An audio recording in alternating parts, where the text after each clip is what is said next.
Ottawa MPs and senators have decided to delay their planned summer move out of Centre Block until the winter break, citing finishing touches left to be done on the temporary House and Senate buildings. This means Centre Block, which currently houses both the House of Commons and Senate chambers on either side of the Peace Tower, will stay open through the end of 2018. After some question about when the move would occur ahead of Centre Block being closed for an estimated 10 years for renovation, the House of Commons administration made the recommendation to delay the move by a few months on Thursday. MPs on the high-level Board of Internal Economy accepted the recommendation that the move into West Block should happen as of the winter adjournment currently scheduled for mid-December.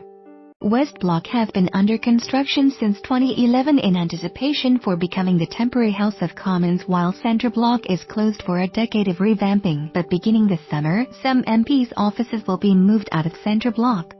Deputy Clerk of House Administration Michelle Patrice told the committee that delaying the full move until the winter would be the best path forward considering the current status of the project. He said workers have been in over the weekends and pulling night shifts in order to finish up, but there is still some construction activities that won't be completed until the end of the summer. Our common objective is to ensure that the House of Commons transitions seamlessly to West Block. After all, this is not a typical office facility, it is the seat of our democracy, he said.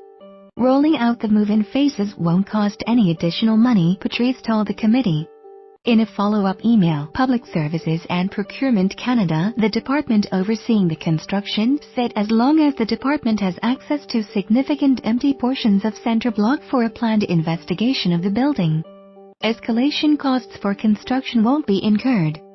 As the evacuation of Centre Block unfolds, this investigation work will be done before construction begins to assess the state of the building and heritage features. To determine the scope of work to be done, whether it'll take more time than currently scheduled, as well as the final cost.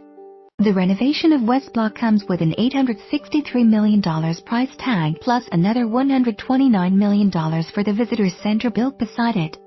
The new House of Commons chamber has been constructed in the West Block courtyard with a glass roof atop it. House of Commons staff participated in a test run of the chamber last week as one of at least a few more tests of the technology to simulate both what it'll be like to debate from the floor and to watch from above. West Block will also house 4 new committee rooms, an office for the Prime Minister, as well as offices for House officials, party leaders, and party whips.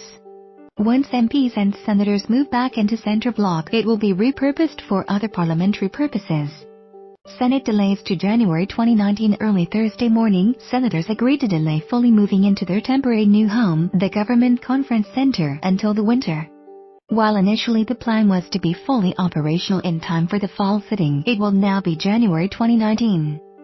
Senators agreed at a meeting of the Senate Internal Economy Committee that between July and November 2018, testing and training will occur on new technology and security, while the Senate administration and senators' offices will be moving in the fall. Come December 2018, after the final sitting of the Senate, the full transfer of the Senate chamber and Senate leadership offices will occur. This decision was made after Sen. Scott Tannis made the committee aware that not everything is move-in ready in the Government Conference Centre, and finishing touches still need to happen. Formerly the Ottawa train station, the Grand Building across from the Chateau Laurier, a few steps east of from Parliament Hill, has been under renovations for years, preparing for their new occupants. According to Public Services and Procurement, the cost to renovate the Government Conference Centre is $269 million. In total, Treasury Board has approved $4.7 billion for renovations on Parliament Hill. Approximately $3 billion of this has been spent, with the remaining left to be spent by 2022, as well as any unbudgeted costs for the Centre Block revamp.